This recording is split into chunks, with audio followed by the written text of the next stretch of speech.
So in this interview, this conversation, I'll be talking with Erika Scarth, and we'll be exploring the sort of the breadth and depth of work that she has done around social impact projects. Erika's worked with young people, both in education and out of education. She's worked with teachers. She's worked with the unemployed. She's worked with people with mental or physical health challenges or disabilities. She's worked with ex-offenders. The list goes on and on and on of the various groups that Erika has worked with and supported. And in this conversation, we're going to be exploring that work that Erika's done and looking at how she's got into that work and exploring some of the challenges that she has faced within that work as well. Erika, it's great to have you in the conversation. Thank you, Robert. So, Erika, if you could just give us a little bit of a background around yourself and maybe sort of highlight some of the projects that you've worked on. Yeah, so I have been working with social impact projects pretty much since I started coaching about 8 years ago. And I think it all started when I went into a project working with schools and supporting children who were from lower socioeconomic backgrounds to really start thinking about their careers. And then it just sort of developed. I went into working with ex-offenders for about 3 years, male, female, from BAME communities who had mental health challenges, and really got an insight into the complexity of the challenges that they experience. And then that led me into working with students with disabilities. And now I work as a freelance coach and trainer in sort of with 4 main areas, because I didn't like the idea of niching, so I decided to do the opposite. And I work with teachers where we support them and train them and coach them into how to work with to deliver wellbeing and resilience programs into their schools. I also work with young women who are, I think, the only clients who ever match my demographic almost completely, and they're around well-being again, and finding and doing purposeful and meaningful work, and that's with a charity as well. I work with social entrepreneurs and with climate activists, and I do that as a coordinator for that project. And I think with each of those roles and each of those projects, I've been able to take something different. One of the key things has been how to work with people who have challenges and life experiences that are completely different from your own. I mean, I started coaching when I was 20, so my breadth of experience was already sort of on the smaller side, and yet my clients have had a multitude of challenges. My youngest client has been 13, my eldest I think is about 65, and everything in between. So I've certainly found both understanding how to identify the needs of the individuals, but then also like what that has then meant for my relationship with the social impact field, and then what that means for me in relation to society and coach's role within society within this field as well. So what was it that kind of pulled you into this work? Because I can see that you're really passionate about this work. And before we sort of look at how you do this work and sort of the variances of the people that you're working with, I'm just curious to hear about, you know, what was the pull for you to get involved in this kind of work? That's a good question. I have been involved in the world of self-development since I was 11. And that was my first official self-development course. And I never knew what I wanted to do, but I knew that it was something around people, and it was something around this therapeutic space. And as I gained experience as a coach, I found myself in these projects, and I was more drawn to them. And I think this real sense of being able to make coaching accessible was definitely something that was a driver for me. We sometimes have this idea that coaching is this super expensive thing that needs to reach executives and which is definitely relevant. And there's also the space where sometimes it's most needed on a really individual level is with people who maybe can't afford it and maybe find it difficult, or maybe have never been exposed to any form of self-awareness exercises in itself. So, and I just enjoyed it. So I just moved from project to project because I was like, oh, that looks like fun. And as I've said, I don't like the idea of niching. So I just went to the next thing that seemed exciting. And that's sort of how I developed. There's been a theme in some of these conversations that I've had as we've been doing these interviews where people have talked about the idea of being excited about things and that being the reason that they've jumped from one thing to another, because it's the things that excite them and they feel passionate about and excited about. And I can really sort of hear that and feel that from you. And I just wondered, when you think about that excitement and passion, how does that feed into the projects that you're part of or the work that you do? Yeah, I guess that excitement. I remember when I was little, when I first started thinking about my career, I was also quite young. I wanted something that I would feel excited to wake up in the morning and say, this is what I'm going to do. And then when I was about 20, I was looking at my career going, I have no idea what I'm doing or where I'm going. So I just wrote down the things I wanted from my work. And one of them was variety, and one of them was to feel that sense of excitement and productivity. And I remember leaving my role where I was coaching and mentoring ex-offenders. And I remember leaving, going home one day and feeling that sense of energy and excitement and going, I feel that what I've done today is really powerful and valuable and fulfilling for me, but for the people that I've been working with, like someone who hadn't had a job in his 49 years of life, went into work and yet he'd had a quite severe reasons for being at the organization, and like to be able to be part of that journey for someone, I think was really powerful. And over the years I've just sort of built more of those stories up where I've been able to see people's journeys and support in the whatever small way I might be part of that, or even being a witness to that journey, I think has been powerful in itself. So that energy has built through that. So you've worked through multiple sort of social impact or social enterprise projects, and I'm just wondering, do you notice a theme that runs through them where you sort of are able to go, regardless of who I'm working with or where I'm working, there are some things that are just fundamentally part of these projects?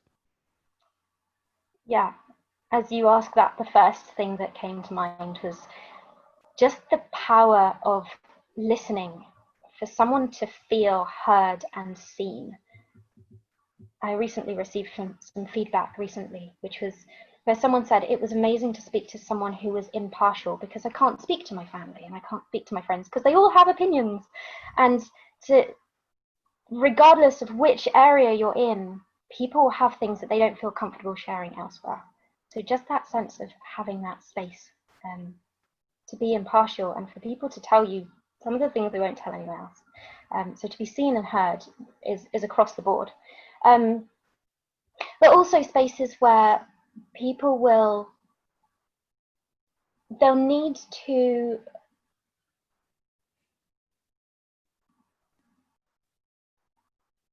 it's difficult to articulate. It's I guess it's along the same lines of that space where people are being seen and heard wherever they are. And I've worked with managers as well, and they'll have the same experience where they'll be in a workplace and they'll say, I can't speak to anyone within the workplace because there's no one there who kind of gets where I'm coming from because it's a challenge. So there's definitely that space. And then there's the other space, which is in each space that I've been in, I've had this question, which is like, is this the final space for the coaches? Or is there something else, another area that coaches can move into that creates additional impact? So for me, that starts to bridge the idea that I've had this idea for a long time, that if we work with individuals, and this is mostly what the coaching space that I've experienced is around working with individuals and being able to say, we work with an individual and then we help them move forward. We work with another individual, we help them move forward. But I've always had this idea that if you work with the individuals enough, you will then hopefully then create systemic change.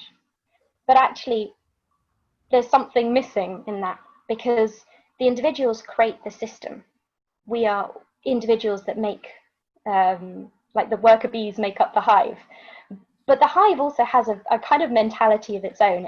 It's a context, and the context will then shape the individuals. So the space that I'm in now, after working in all these different projects, is going, where is the coach's role within the system, so that we can create systemic change? Where is it that we create change at the context level that sits alongside working with the individuals?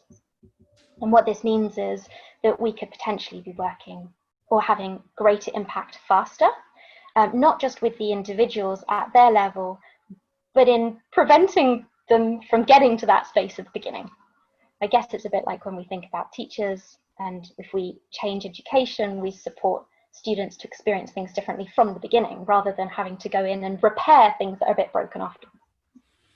Yeah, that makes a lot of sense when I think about how sort of a lot of the social impact projects that we've spoken about, how they work, where there is that individual level of going in and coaching or supporting somebody who's not had the access to coaching. And then there's the going in on an organizational level and going, okay, so how can we change the organizations to work with those individuals? And then there might be going in on a bigger global level of looking at, so how can we create systemic change globally that has an impact on organizations that have an impact on the individual, and trying to find where one fits in that sort of ecosystem to decide where we sort of do our work. And it feels like you're doing that work on multiple levels in that kind of system to sort of find your way in to create different sort of catalytic moments of change. That's where my thinking is at the moment. And I'm figuring out what that now looks like for me in the work that I do in my career, in going, what's next for this, and where is it that my coaching is of best use? Because I love doing the individual work. I've always loved the individual work. And now I'm going, oh, but are there other spaces that I might like to explore?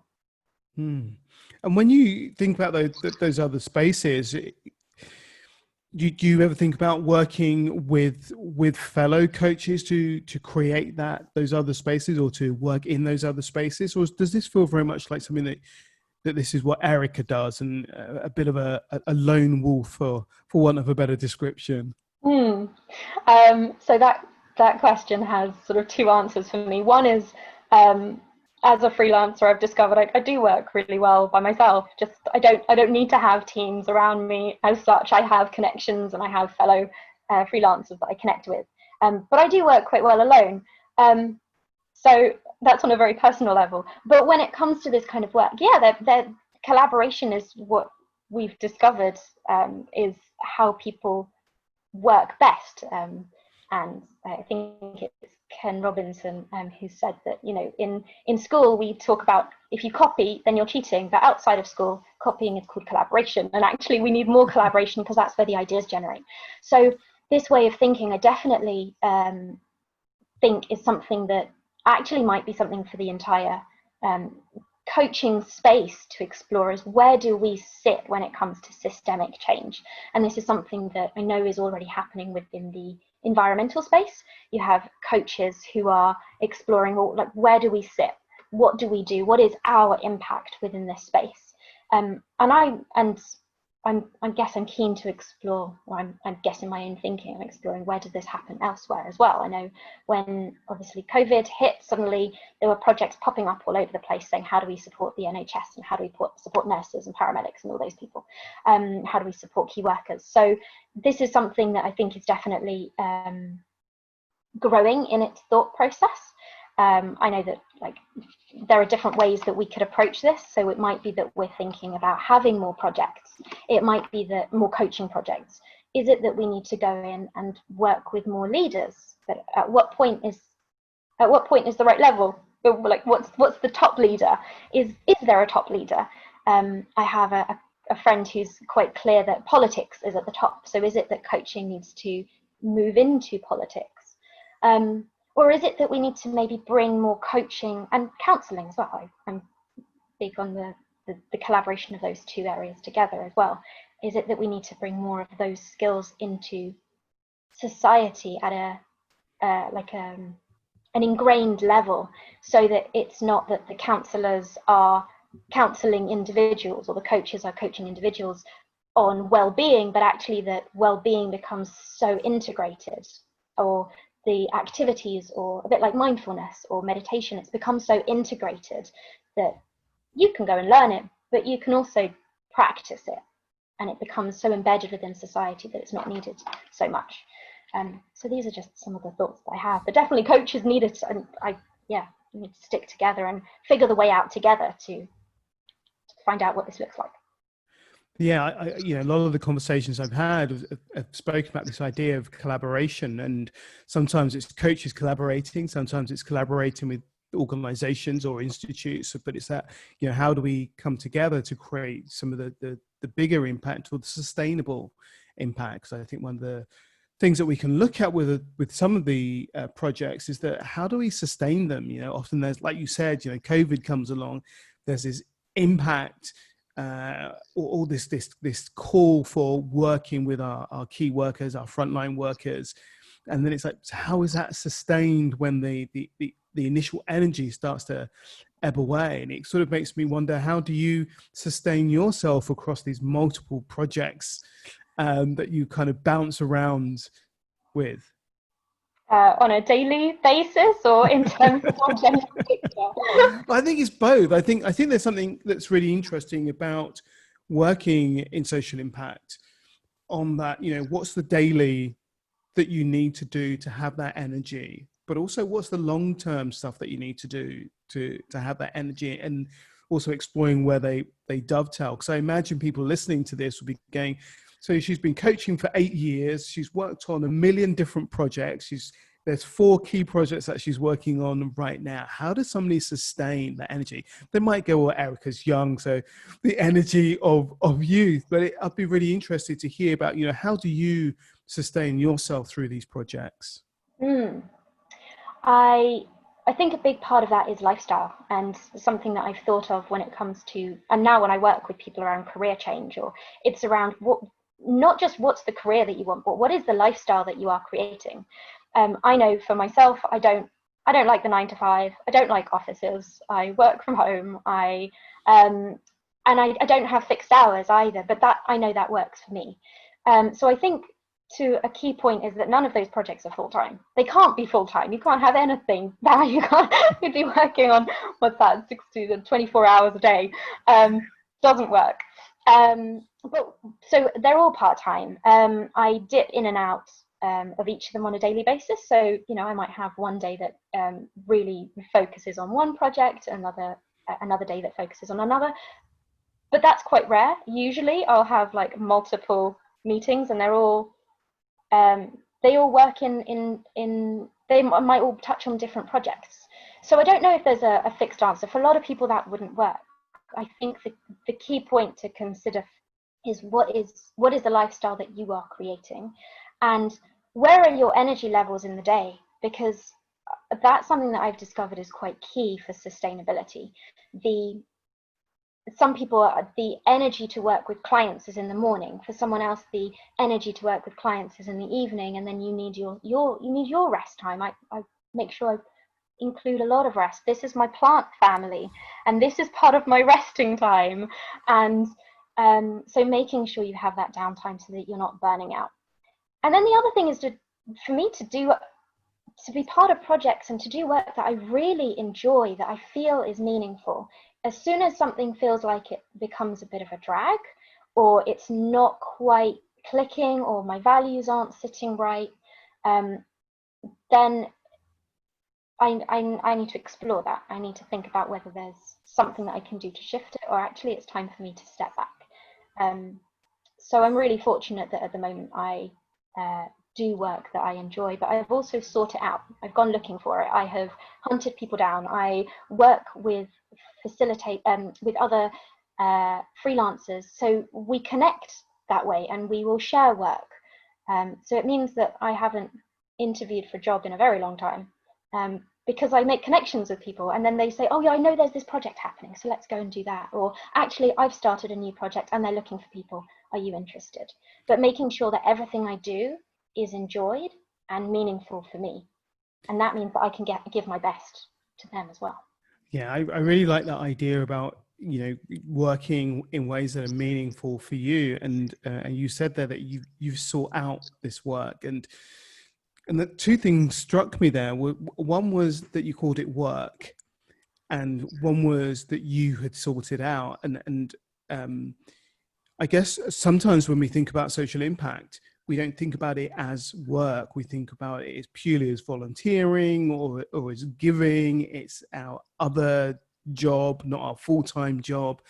So that was something really interesting for me there, that idea of this is your work, so therefore you get paid for it, and therefore that's part of what you're doing. But also this idea of seeking it out and going out there and finding it and looking for it. I know I'm asking stat questions there, but I'm sort of really just want to hear your reflections around this idea of social impact projects being your work. Yeah, and again, I think this comes down to the type of work you want to do and the lifestyle you want to do. I wanted to do work that was meaningful, that felt fulfilling, and that allowed me to have the lifestyle that I wanted. And I think it's really clear, you need to have a really clear picture on what you're looking for. If not, you don't know when you found it, and you don't know what to look for. And yes, I mean, I'm really fortunate that as well, by being paid for some of the social impact work I do, it enables me to get involved in other projects that I don't get paid for. But I have the capacity to do that because I've met my fundamental needs first. And maybe this comes to a view on, like, we need to be able to meet our own needs first, because practically when people say, oh, I can't volunteer because I have to go and work, well, like, that doesn't allow you to then do maybe work you really want to do because you're busy paying bills, and that's obviously very important. But I think it's also important to recognize that you can do the things that you enjoy, that are meaningful for you, and you can get paid. They're not always easy to find within the social impact space. I put my hands up and say I totally recognize that. But it's also useful to bear in mind that as coaches, we are in a field that also does pay quite well. So that does give us an advantage. So it does mean that you can be in projects that don't have any income, but it also means when there is income, you can be paid for it.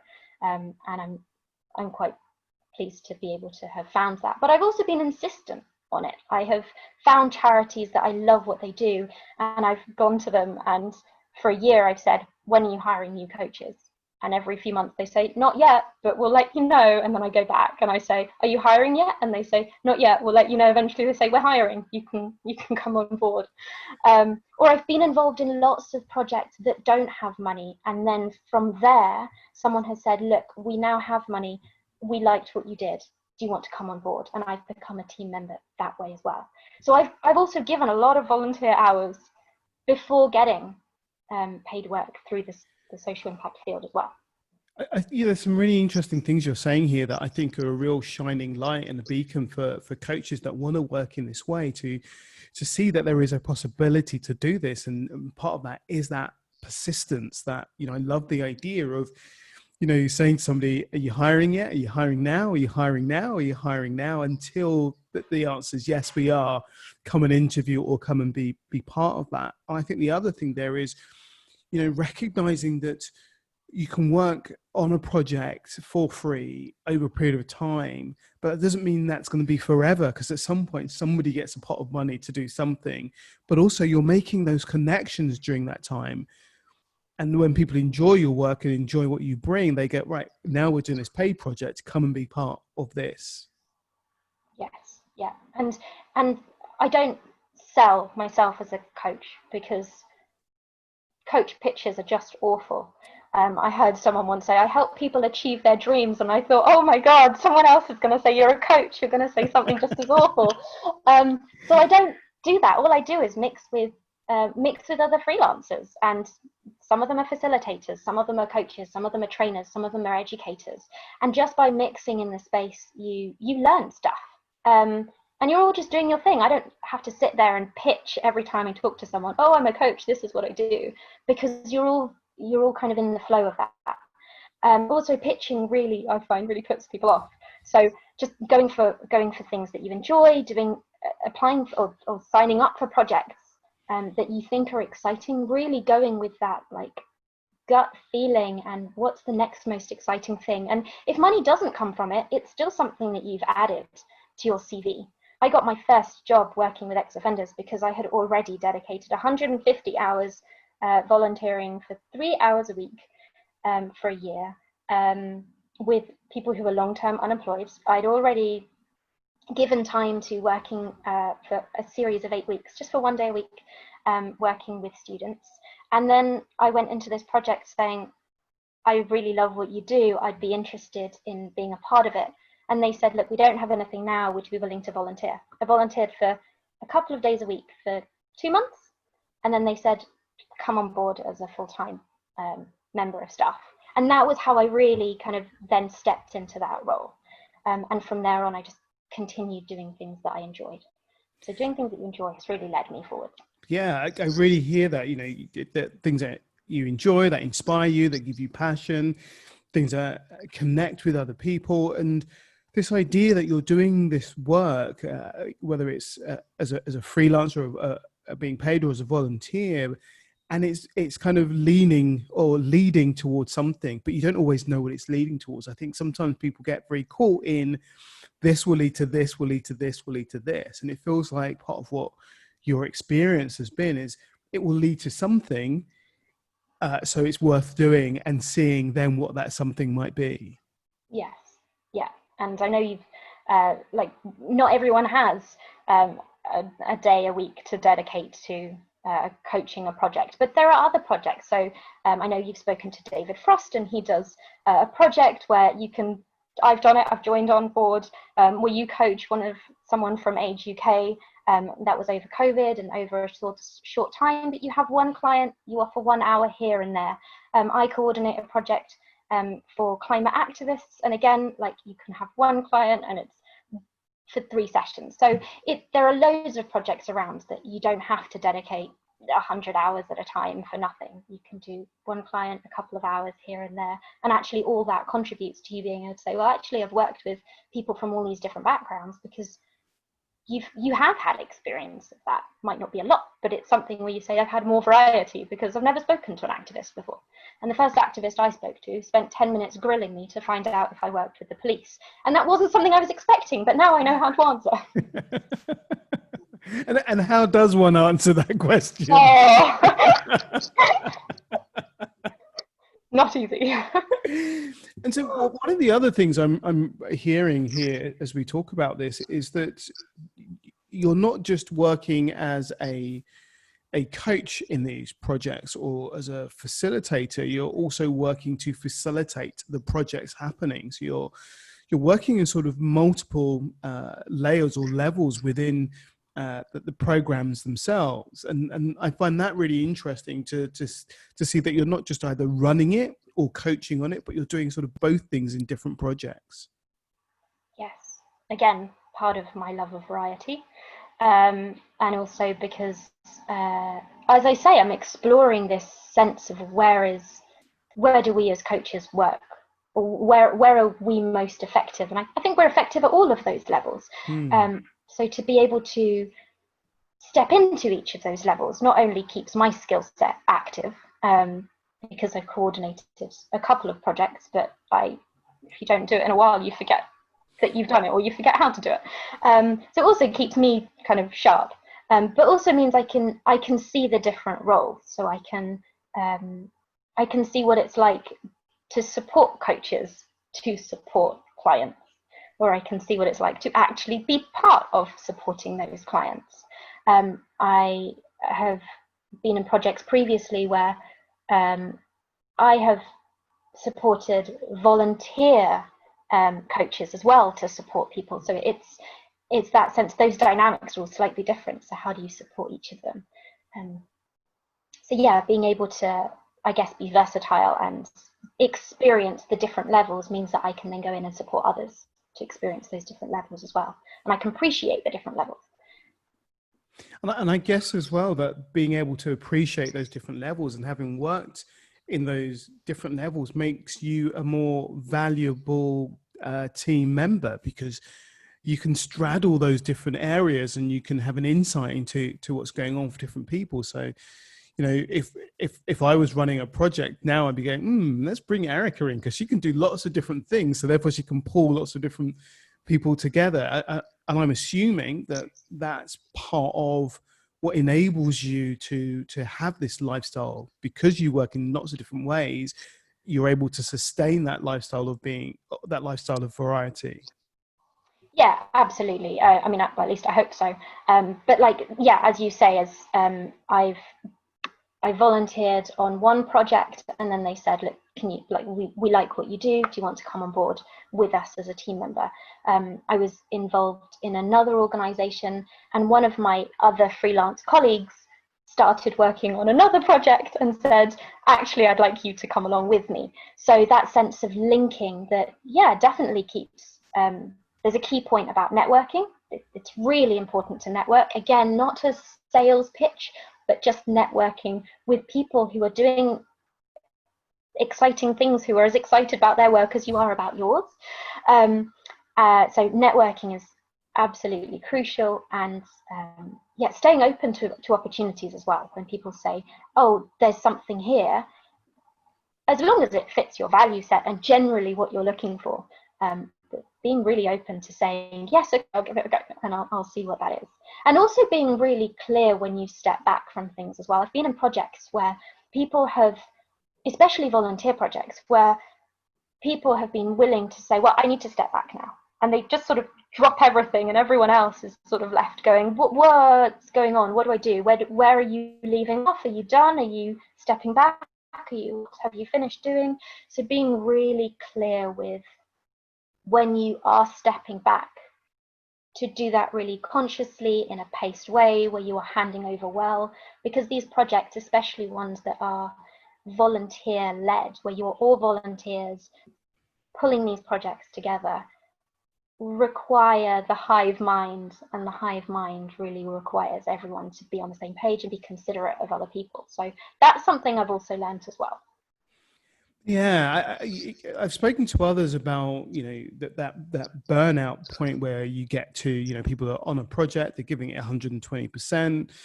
They get to a point and they go, I can't do this anymore. So they kind of walk away from it, and there isn't that sustainability. And I really like what you're saying there about, you know, how do we have a hive mind, and how do we walk away how are we really clear about how things are going to end?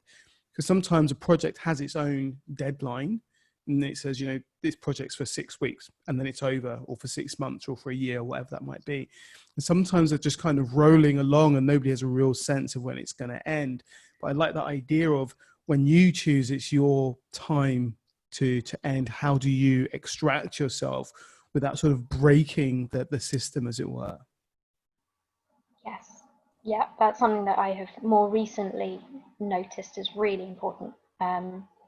It creates, I guess, a bit like we were saying a bit earlier, that sense of the systemic, like, organizations have the individual basis, but we have the systemic as well.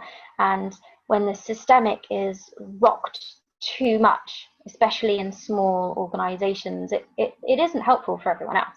So it's really about being conscious of that process in there as well. Just, it reminds me of, I remember speaking to Pat Dolan like years ago about youth coaching and youth work. And one of the things that he spoke about was endings were the most important things, you know, so people don't feel abandoned, whether they're part of the program, whether they're the people that are receiving the program. And he was really keen on this idea that we have to consider endings really carefully, because they have a lasting impact on us as we move into other programs or in other work. Yes, yeah, I would agree with you. So just kind of, you kind of hinted there to where things don't work so well. I'm just curious about, you know, what are the challenges that you have faced working on these various social impact projects that you've been involved in? So, oh, that's a good question.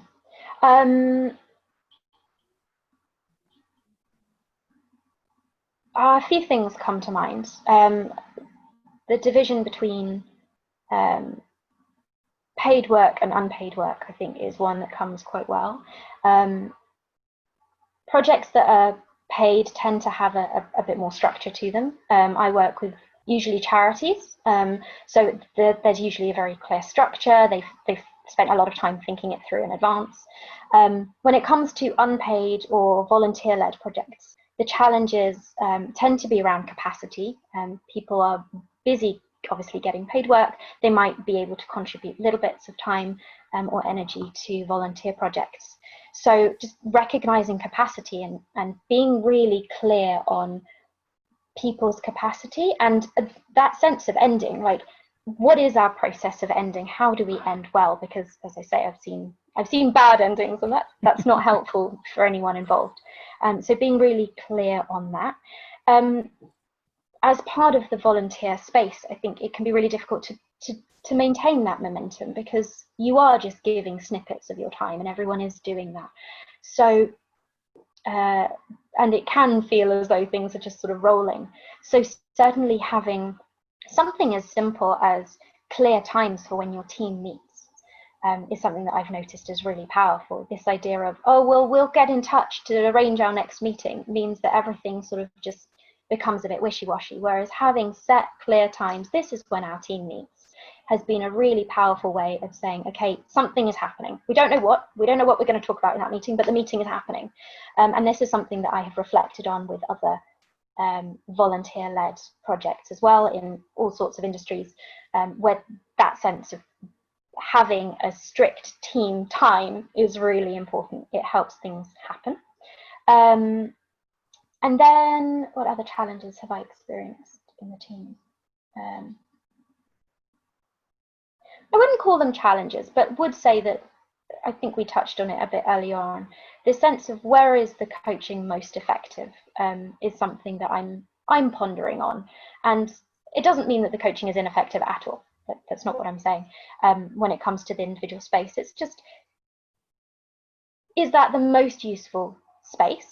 And how can we make it even more useful?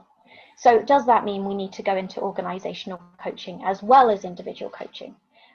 Because you can do the individual coaching, but if the manager is making people cry, it's still not going to work. And I've certainly heard cases where that's happening as well. So what are the different elements that need to happen in order to make a project even more effective? And I recognize there is a question around how many resources they have, and do they have resources to do that? But just to keep an open reflection on other possibilities of ensuring that project goes smoothly. I think that's a really good sort of learning point for people to take away, that idea that when you're working on a project, looking at how else can we do this? You know, what else could we be doing? What's more effective in what we're doing? What are the other layers or levels that we could attach this project to or be working with in order to create this change that we're looking at? Because we can get sort of locked into what we're doing and just see what we're doing as a thing. I think sometimes it's really helpful to step back and go, well, what's happening here, and where else could we be working, or who else could we partner with in order to make this work more fruitful? And I was also talking to someone recently who was saying, like, it's okay to recognize if a project isn't working either, or like if we're trying and struggling and it's not quite getting there, like it's okay to say, well, actually maybe this isn't working. We don't have to hold on to it as being this is my baby and I need to look after it and I need to treasure it. Like, it's okay for it to step back, and maybe something else will emerge from that. Just like we were saying earlier, you get involved in different projects and more work may come from that project. Even if that one doesn't survive, something else might grow from that. I think it can be a real challenge when you've created a project and you're looking at it and it's not working and you're not quite sure why it's not working, to kind of go, actually, maybe we should just allow this to end, or to call a day on this particular project and restart something different.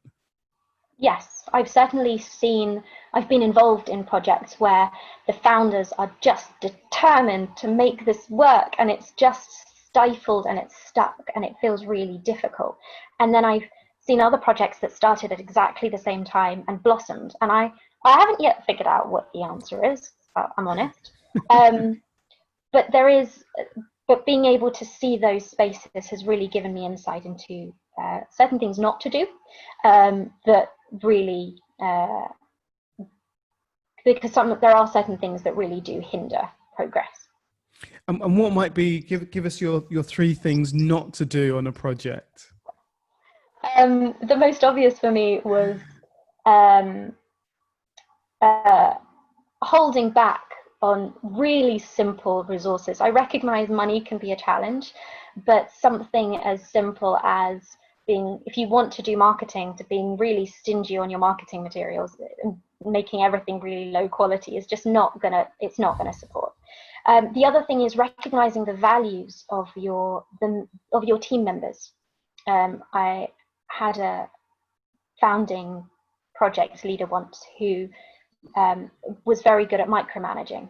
So everything had to be done their way. And it meant that slowly some of the team members weren't getting some of those basic values met. So they weren't getting the basic value. So then their next value became important. And so they were like, well, I'll make sure that I get that value. And then when that value wasn't being met, then a final value. So this was in a paid capacity. So I had a colleague who wasn't being paid what she thought was a nice amount to be paid that she'd been seeing on other projects.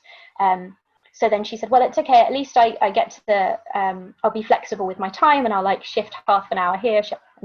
And then they came in and said, well, you know, you're not meant to be shifting your time. So she wasn't getting her money. She wasn't getting her time. And then she wasn't feeling challenged either. So eventually she said to me, look, it's time for me to back off. So really being able to meet or support your team members to get their values met was a really key point. A last key point, probably being open to suggestions from other people in your team, holding on to one way of viewing things, or not having the collaborative spirit. As we said, the collaborative spirit being so important for generating ideas, being able to really make use of the collaborative spirit, because more people have more ideas and you'll find a solution that's actually better for everyone. Brilliant, lovely. That's great. And as we sort of move towards the end of our conversation, I'm just wondering, we kind of touched on this, but you know, what's next for Erika? What's either your next project or the next thing that you're seeking out? That's a great question, because I'm really exploring this for myself. I'm really wanting to move more into the environmental space. I don't know what that looks like. I'm not sure yet, but definitely something within the coaching, training, environmental space. So I've been exploring the global sustainability goals and using that to map out different areas within the social impact space and kind of narrow it down and see where would I like to move into, and where do I feel is a necessary or a useful space to move into as well. But definitely being drawn by the fun, the enjoyment, the gut instincts, and the experimentation, and we'll see where I end up.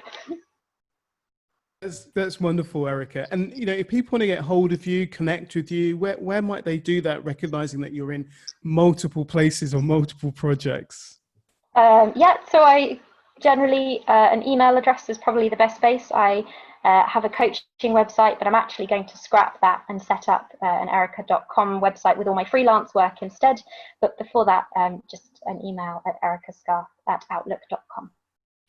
Wonderful. It's been a real pleasure speaking with you today, Erika, and hearing all the various things that you do and hearing those nuggets of wisdom from you.